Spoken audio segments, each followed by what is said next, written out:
नमस्कार। ज्योतिष परामर्श केंद्र जागेश्वर धाम के YouTube चैनल पर आपका स्वागत है। मैं हूं ज्योतिषी भुवन चंद्र पांडे। प्रिय दर्शकों, आज एक नया विषय लेकर हाजिर हूं जिसका नाम है मातृ ऋण, पितृ ऋण, भ्रातृ ऋण और भगिनी ऋण। अर्थात आपने पिछले जन्म में अगर अपने पिता को बहुत ज्यादा परेशान किया था तो आप उसके कर्मों के फल इस जन्म में भोगेंगे। आपने पिछले जन्म में यदि अपनी मां को परेशान किया था तो आप उसके कुकर्मों का फल भी इस जन्म में भोगेंगे।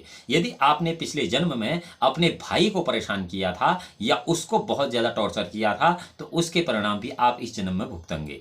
और यदि आपने बहन को पिछले जन्म में परेशान किया था तो आप उसके कुकर्मों का फल यहां भोगेंगे। यदि पिछले जन्म में आपने अपने रिश्तेदारों को परेशान किया था तो उस कर्म का फल आप यहाँ भोगेंगे। यदि आपने पिछले जन्म में अपने ससुराल वालों को परेशान किया था तो उसका कर्म फल भी आप यहाँ भोगेंगे। यद्यपि सूर्यादि नवग्रहों में यहाँ केवल हम अपनी गिनती करते हैं कि आपका सूर्य कैसा, चंद्र कैसा, मंगल कैसा, बुध कैसा, गुरु कैसा, शुक्र कैसा, राहु कैसा और केतु कैसा। लेकिन इन सब के सही होने के बावजूद भी यदि आपकी जन्म कुंडली में सभी ग्रह उच्च के हैं और सभी ग्रह मूल त्रिकोण, केंद्र और त्रित्रिकोण में हैं तो उसके बावजूद भी मित्र ग्रहों की राशि में, स्वनवांश की राशि में भी आप परेशान क्यों हैं? इसका कारण यह है कि आपने पिछले जन्म में जो कर्म किए थे वो कर्म अनुसार आप एक और अन्य प्रकार के ऋणों का भोग कर रहे हैं जिसका कि आपको यहाँ पता ही नहीं लग रहा है। यह सब आज हम इस वीडियो में आपको बताएंगे। उससे पहले यह बता दें कि यदि आप ज्योतिष की जिज्ञासा रखते हैं और इस चैनल पर नए हैं तो ज्योतिष परामर्श केंद्र जागेश्वर धाम के इस YouTube चैनल को लाइक करें, सब्सक्राइब करें और बेल आइकन का बटन इसलिए दबाएं कि सोशल मीडिया प्लेटफॉर्म पर आपको सबसे पहले ज्योतिष संबंधित जानकारी प्राप्त हो और आपकी शंका का समाधान हो सके। चलते चलते हैं पितृ ऋण। सबसे पहला, यद्यपि जन्म कुंडली में पितृ दोष नहीं होता है लेकिन पितृ ऋण क्या है? पिता ऋण देता है, बेटा चुकाता है। तेरे बाप ने हमारा इतना कर्जा देना था तो कई बार बच्चे उस कर्ज को चुकाते हैं। यह परंपरा है। लाल किताब में एक ऐसा ही कहा गया है। ज्योतिष का एक अलग से लाल किताब होती है, वो हालांकि हमारे वैदिक ज्योतिष में उतनी प्रचलित नहीं है परंतु लाल किताब अपनी जगह पर बहुत प्रचलित है। वहां पर भी पितृ ऋण एक विशेष रूप से उसका वर्णन है। तो ज्योतिष जो है वो उसमें पितृ ऋण होता है, अर्थात पिता गलती करता है तो पुत्र उसका फल भोगता है। महाराज दशरथ ने श्रवण कुमार को मारा था तीर अनजाने में, और श्रवण कुमार के माता पिता ने महाराज दशरथ को श्राप दे दिया था कि जिस तरह पुत्र वियोग में हम मर रहे हैं उसी तरह तुम भी पुत्र वियोग में मरना। परिणाम क्या हुआ कि मर्यादा पुरुषोत्तम राम जंगल वन चले गए, उनको 14 वर्ष का वनवास हो गया और उन्हीं के वियोग में महाराज दशरथ ने अपने प्राण त्याग किए। यहां पर राम का तो कोई दोष नहीं था, और वैसे अनजाने में दशरथ ने तीर मारा था तो वैसे दशरथ का भी उतना दोष नहीं था, लेकिन अनजाने में था परंतु दोष तो दशरथ का था।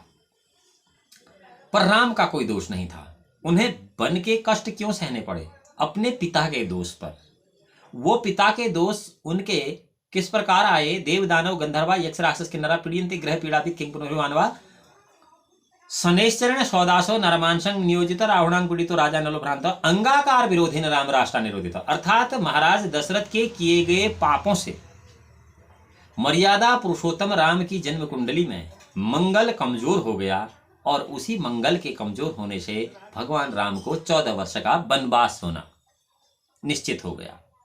अर्थात भगवान राम की जन्म कुंडली में जो मंगल कमजोर था वह महाराज दशरथ के उस कुकृत्य के कारण हो गया जिसमें उन्होंने अनजाने से श्रवण कुमार को बाण मार दिया था। भगवान कृष्ण कहते हैं कर्मण्ये वाधिकारास्ते मां फलेषु कदाचन। तुम कर्म करो, इस फल पर तुम्हारा कोई अधिकार नहीं है। फल पर तुम्हारा अधिकार नहीं, अर्थात फल तुम क्या पाओगे यह तुम नहीं निश्चित कर सकते हो। बस तुम कर्म करो। कर्माण्य वाधिकारास्ते मां फलेषु कदाचन। कर्म पर तुम्हारा अधिकार है परंतु फल पर तुम्हारा अधिकार नहीं है। तुम कर्म करते रहो। तो आपको अपने कर्मों का ही फल नहीं मिलता बल्कि जो आपके माता पिता हैं इनके कर्मों का भी फल आप भोगते हैं। आपके जो भाई बहन हैं इनके कर्मों का भी आप फल भोगते हैं। तो इसलिए कई बार आपकी जन्म कुंडली का विश्लेषण सही होता ही नहीं है, क्योंकि त्रिस्कंदज्ञ दैवज्ञ ज्योतिषी जब आपके समक्ष नहीं होता है तो केवल सूर्यादि नवग्रहों को ही आपकी जन्म कुंडली में देखता है। मैंने कई बार आपको पिछली वीडियो में भी यह बता दिया है कि ज्योतिष के प्रवर्तकों ने लल्ल जैसे धुरंधर विद्वान ने मांडवी की बार बार आलोचना की है और बार बार उसे मूर्ख कहकर संबोधित किया है। आपको ज्योतिष के सम्यक ग्रंथों का अध्ययन करना चाहिए। उसमें कहा गया है कि 10 दिन कृत पापम हंति सिद्धांत करण वेता त्रिदिन जनित पाप हंति ही स्वतंत्र विज्ञ एव सह अहोरात्र दोष हंति कर्ण भगण वेता तत्र बहुयति पापम करोति नक्षत्र सूचि। अर्थात जो सिद्धांत के जानकार हैं, कर्ण आदि के जानकार हैं, उन देवज्ञ ज्योतिषियों के दर्शन मात्र से ही आपके 10 दिन के किए गए ज्ञाता अज्ञात पापों का नाश हो जाता है। और इतना ही नहीं, 3 दिन के पापों का नाश तो तंत्र महाराज जो तांत्रिक हैं अच्छे, उनके दर्शन मात्र से हो जाता है। अहोरात्र दोष, कर्ण भगण जो केवल भगण के ज्ञाता हैं, अहोरात्र के दोष तो उनके दर्शन मात्र से भी खत्म हो जाते हैं। परंतु जो केवल नक्षत्रों के बारे में जानते हैं वह नाना प्रकार के पाप करते हैं। यह कहा है लल्ल ने मांडवी की आलोचना करते हुए। ये दोनों ज्योतिष के धुरंधर विद्वान थे। अब हम आ रहे हैं कि आपके कर्मों पर, अर्थात ज्योतिषी केवल आपके सूर्यादि नवग्रहों को ही देखता हो, या देखता ही नहीं है कि अन्य भी कुछ इसमें है या नहीं है, क्योंकि उस ज्योतिष अथाह समुद्र सागर है। और वेदों ने ज्योतिष के इस वेद के नेत्र जो ज्योतिष है, इसको कई ऋषि मुनियों ने नेति नेति कहा है। अर्थात यह भगवान चतुर्मुख ब्रह्मा के वाचन क्रिया से भी बाहर संभव नहीं है, क्योंकि वेद है अपने आप में संपूर्ण है। हमारा तो इसमें कहीं कोई गिनती ही नहीं है। अब प्रश्न उठता है कि यह किस प्रकार से, देखिए महर्षि वाल्मीकि रामायण में एक वाक्य आया है, मां निषाद प्रतिष्ठा त्वम गमः शाश्वती समाः। वहां महर्षि वाल्मीकि ने देखा कि 2 पक्षी आपस में क्रीड़ा कर रहे थे। किसी चिड़ीमार ने उसको एक तीर मार दिया, उनमें से एक बिलख बिलख कर रोने लगा और दूसरे की मृत्यु हो गई। तो महर्षि वाल्मीकि के श्राप के कारण आज तक किसी भी चिड़ीमार को कोई प्रतिष्ठा नहीं प्राप्त हुई है। यदि प्रतिष्ठा प्राप्त हुई है तो आप स्वयं अनुमान लगा लीजिए, मतलब ही नहीं होता। तो पिछले जन्मों के प्रारब्ध के कर्मों का भोग किसी अन्य का भी हम भोगते हैं, यह भी ज्योतिष में एक महत्वपूर्ण विषय है। यह ध्रुव सत्य है कि पूर्वजों के दुष्कर्मों का फल उनके वंशजों को भोगना पड़ता है, और यही जो वंशज भोगते हैं वही गणना जो है पितृ ऋण कहलाती है। ये तो है पितृ ऋण। अब पता कैसे चले कि आपकी जन्म कुंडली में पितृ ऋण है, यानी कि आपके पूर्वजों का दोष है। पूर्वजों के किए गए उन दोषों का क्या निवारण है, यह भी एक विशेष बात है। अब पितृ ऋण की मोटी पहचान यह है कि इसके अनिष्ट जो हैं परिवार के प्रत्येक सदस्य को होते हैं। यदि इस प्रत्येक सदस्य को नहीं भी हुए तो अधिकतर को तो होते ही, कोई कोई एक आधा बच जाता है। परिवार के मुखिया की कुंडली में जो ग्रह पीड़ित होते हैं, या परिवार के किसी भी एक व्यक्ति की कुंडली में जो ग्रह पीड़ित होते हैं, वही ग्रह अन्य जातकों के परिवार के अन्य लोगों की कुंडली में भी पीड़ित होते हैं। तो इसका सीधा अर्थ यह है कि आपकी जन्म कुंडली में पितृ ऋण है। सबसे पहली पहचान क्या है कि यदि एक सी ग्रह स्थिति परिवार के सभी लोगों की है,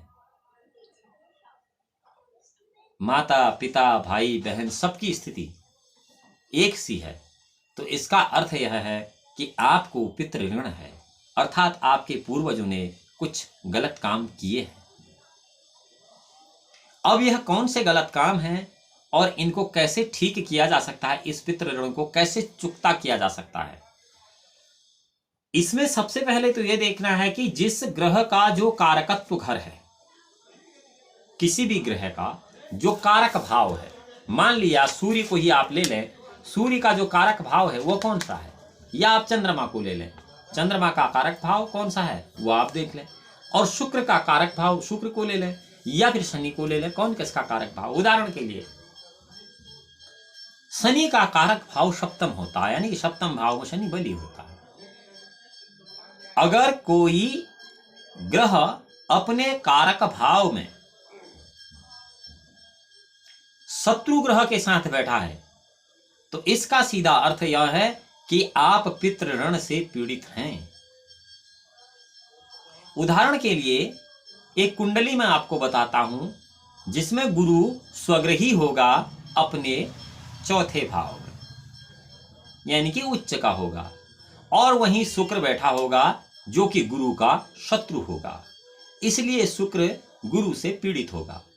ये सीधी कुंडली आप मेष लग्न की देखिए।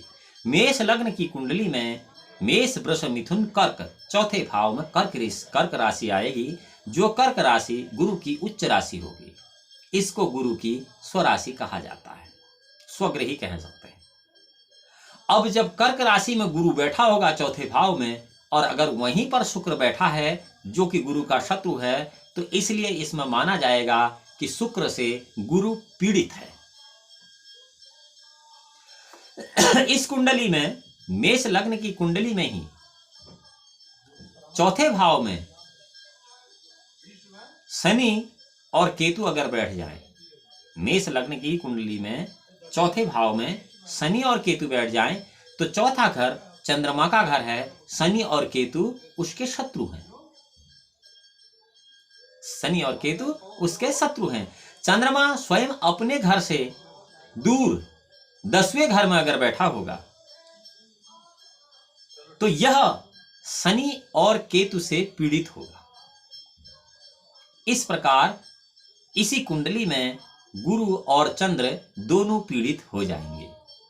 फिर इसी कुंडली में मेष लग्न की ही अगर कुंडली होगी, उसमें चतुर्थ भाव में यदि दूसरे भाव में गुरु नवम भाव में स्वगृही होगा, मेष लग्न की कुंडली में काल पुरुष की कुंडली होगी, किंतु 12वें घर में गुरु का शत्रु अगर बुध बैठा होगा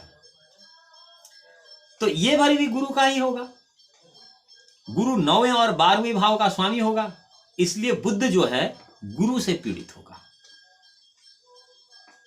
यही मेष लग्न की कुंडली में हम आपको एक और उदाहरण बताते हैं कि छठे भाव में चंद्रमा के साथ अगर राहु बैठा होगा, छठे भाव में चंद्रमा के साथ राहु बैठा होगा, तो राहु चंद्रमा का शत्रु है, अतः चंद्रमा राहु से पीड़ित होगा। इस कुंडली में चंद्रमा और गुरु दोनों पीड़ित हो जाएंगे। तीसरी कुंडली जो मैंने अभी आपको बताई मेष लग्न की, जिसमें कि 12वें भाव में बुध होगा, तो यह जो बुध है वह गुरु से पीड़ित होगा, क्योंकि 9वां और 12वां भाव गुरु का है। अब तीनों कुंडलियों को अगर आप अलग अलग कर देते, जो मैंने अभी मेष लग्न की बताई, तो तीनों कुंडलियों को अलग अलग करके अगर परिवार के सदस्यों की कुंडली में, कई बार होता है कि परिवार के 4-5 सदस्यों की कुंडली का लग्न एक सा होता है। मेरे पास कई सारी ऐसी कुंडलियां आती है जिसमें परिवार के सारे लोगों की लग्न एक से होते हैं। किसी अगर परिवार में 5 सदस्य, 5 का कर्क लग्न होगा, 5 का मेष लग्न होगा, 5 का मीन लग्न होगा, ऐसा होता है। कई बार कोई ग्रुप आता है, 8-10 लोग इकट्ठे आते हैं, 10 के 10 मिथुन लग्न के आ जाते हैं। डेट अलग, टाइम अलग, सब कुछ अलग, फिर भी लग्न सबका एक सा है। शायद इसीलिए उनकी दोस्ती भी हो रही होती है, ये एक अलग विषय है। तो अब ये देखना ये होगा कि अभिशाप किस पूर्वज का है, ये दादा का है, परदादा का है, किसका है, नानी का है, नाना का है, किसका अभिशाप है। अब ज्योतिष में पिता का कारक वैसे तो सूर्य को माना गया है, लेकिन कुछ तंत्रोक्त तंत्र ज्योतिष जो है, उस तंत्र ज्योतिष में पिता का कारक देवगुरु बृहस्पति को माना गया है। वैदिक ज्योतिष और तंत्र ज्योतिष में फर्क है। हालांकि जो मंत्र नहीं जानता वो कभी तांत्रिक बन ही नहीं सकता है, और जो मंत्र जान के तांत्रिक क्रियाओं को जानता है वह बहुत बड़ा दैवज्ञ होता है, वह किसी का अहितकर नहीं होता है, क्योंकि उसे तंत्र के परिणाम भली भांति वो परिणाम उसे अवगत होता है। तो अब यहां वैदिक ज्योतिष में चंद्रमा को मां का कारक माना गया है, जबकि तंत्र ज्योतिष में शुक्र को मां का कारक माना गया है। अब यहां पर गुरु और चंद्रमा दोनों पीड़ित थे, जो पिछली कुंडलियां मैंने आपको बताई। तो उस हिसाब से तंत्र ज्योतिष में यह माता पिता द्वारा किया गया ही कर्म था, जिसका अभिशाप आपकी जन्म कुंडली में आपको मिला हुआ था, वो उसकी जिसकी जन्म कुंडली की स्थिति हमने बनाई थी। अब ऐसी इस परिवार पर जिनकी जन्म कुंडली ऐसी थी, तो इनके माता पिता का अभिश्राप चला आ रहा था, अर्थात उनके माता पिता का उनके लिए, उन्हीं का उनके बच्चों के लिए। पितृ ऋण का नियम इस अनुसार हो गया कि जिस ग्रह के अपने घर में या कारकत्व वाले घर में उसका शत्रु बैठा हो, वह पीड़ित होता है। और पितृ ऋण के कुछ अन्य योग जो हैं वह मैं आपको बता देता हूं। पितृ ऋण का जो पहला योग है वह इस प्रकार से है, लग्न या 8वें में बुध और 9वें भाव में यदि देवगुरु बृहस्पति हैं तो आपको पितृ ऋण है। दूसरे या 7वें भाव में बुध है और 9वें भाव में शुक्र है तो भी आपको पितृ ऋण है। तीसरे भाव में बुध है और 9वें भाव में राहु है तो भी आपको पितृ ऋण है। 5वें भाव में बुध है और 9वें भाव में सूर्य है तो भी आपको पितृ ऋण है। 6ठे भाव में बुध है और 9वें भाव में केतु है तो भी आपको पितृ ऋण है। 10वें 11वें में बुध है, 9वें में शनि है तो भी आपको पितृ ऋण है। 12वें में बुध और 9वें में अगर गुरु है तो भी आपको पितृ ऋण है। इन स्थितियों में बुध जो है वह मुकाबले का ग्रह बन जाता है, अर्थात लड़ाई करने वाला, डिफेंस करने वाला। तब वह दूसरे ग्रहों के फल को बिगाड़ देता है। जितने भी योग मैंने बताए हैं, यहां पर बुध सारे ग्रहों के फलों को बिगाड़ देता है और जातक का अनिष्ट कर देता है। उससे जातक का परिवार पूर्ण रूप से प्रभावित होता है। इससे मुक्ति पाने के लिए बुध का उपाय करना चाहिए। बुध का उपाय क्या है? ओम उद्बुधस्य वा अग्ने प्रतिजाग्रहित्वमिष्टा पूर्ते शग्वं सृजेथा मयंचः अस्मिन् दधस्थे अभ्युतरस्मिन् विश्वे देवा यजमानस्य सीदतः। बुध का यह वैदिक मंत्र है और इस बुध के वैदिक मंत्र का बरगद की लकड़ी में इस वैदिक मंत्र के गिनती किए हुए बिल्कुल सविधि जाप अगर आप करते हैं और उसका दशांश हवन मार्जन तर्पण विधि पूर्वक करते हैं तो आपको उसका बहुत अच्छा शुभ फल मिलेगा और आप पितृ ऋण से मुक्त हो जाएंगे। यदि आप पितृ ऋण से मुक्त हो गए तो आपकी जन्म कुंडली की वो ग्रह सब आपको अरिष्ट करना छोड़ देंगे। यहां आपको एक बात फिर बता दें, ज्योतिष में पितृ दोष नहीं होता है।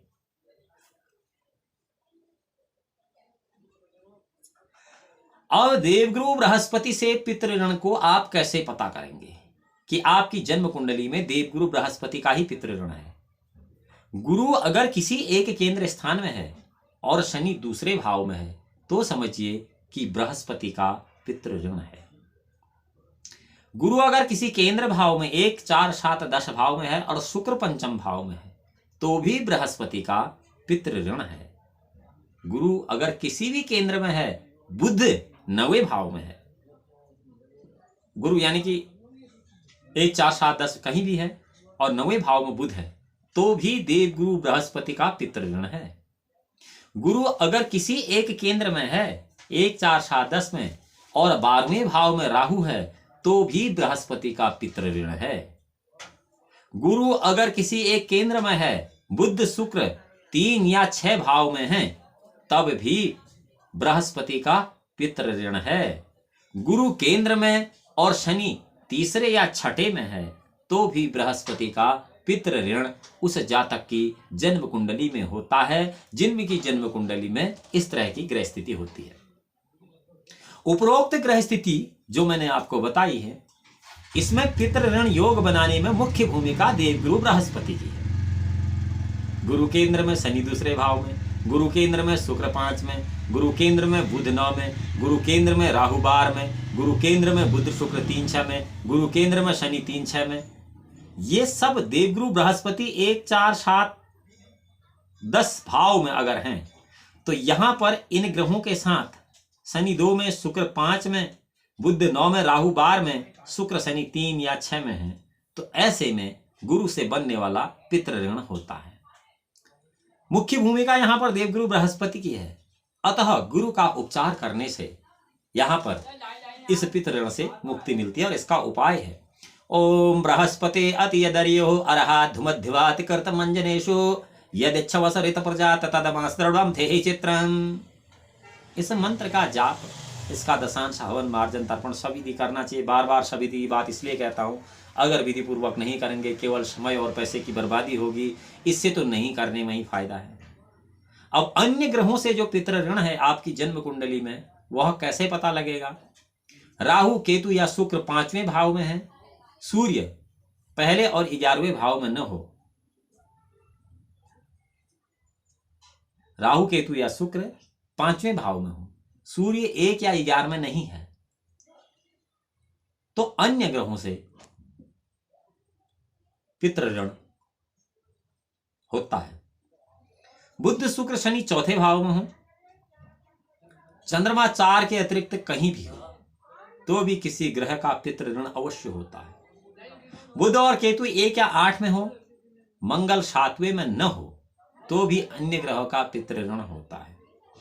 चंद्रमा 3-6 में हो, बुध 2-12 में न हो तो भी अन्य ग्रह का पितृ ऋण होता है। सूर्य चंद्र राहु 2-7 में हो और शुक्र 1-8 में न हो तो भी अन्य ग्रह का पितृ ऋण होता है। सूर्य चंद्र मंगल 10 या 9 में हो, शनि 3-4 में न हो तो भी अन्य ग्रह का पितृ ऋण होता है।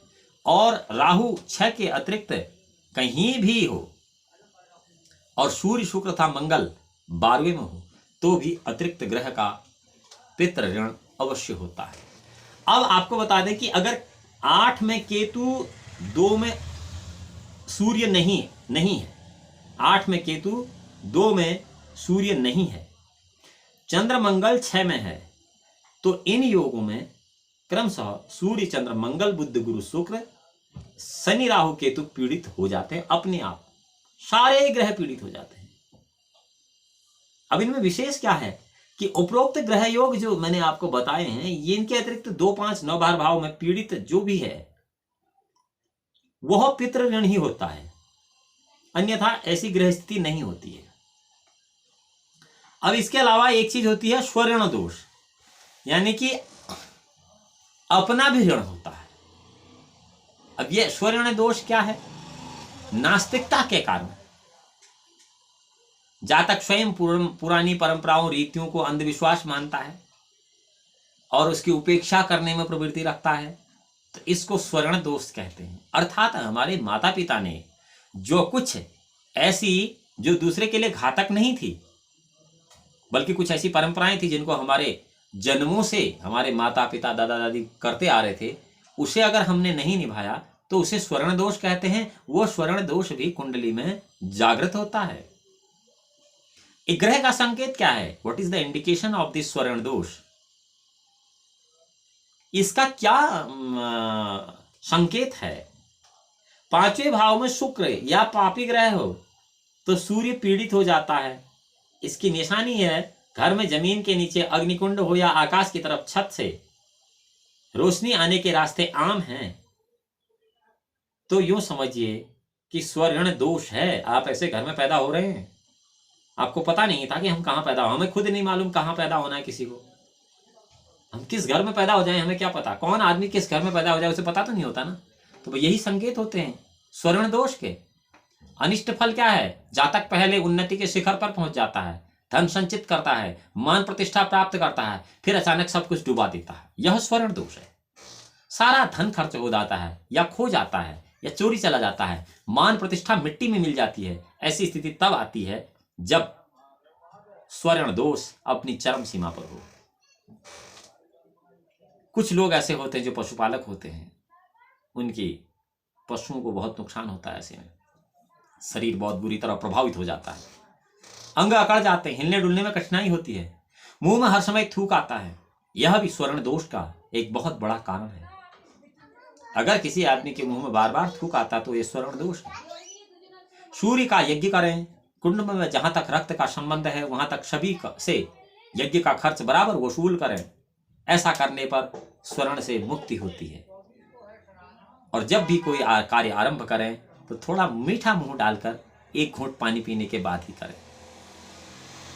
प्रिय दर्शकों, आज मैंने आपको बताया कि जन्म कुंडली में पितृ ऋण और स्वर्ण क्या होता है, इनके उपाय क्या होते हैं।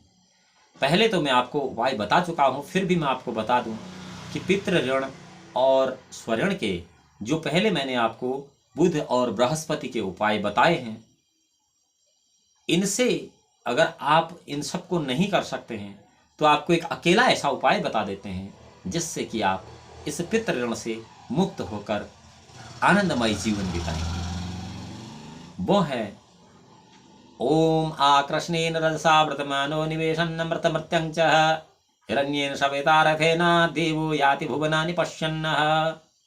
भगवान सूर्य के इस वैदिक मंत्र का जाप आप नित्य प्रति करते रहें तो आप पितृ ऋण दोष से मुक्त होकर सुखी जीवन व्यतीत करेंगे, इसमें कोई संशय नहीं।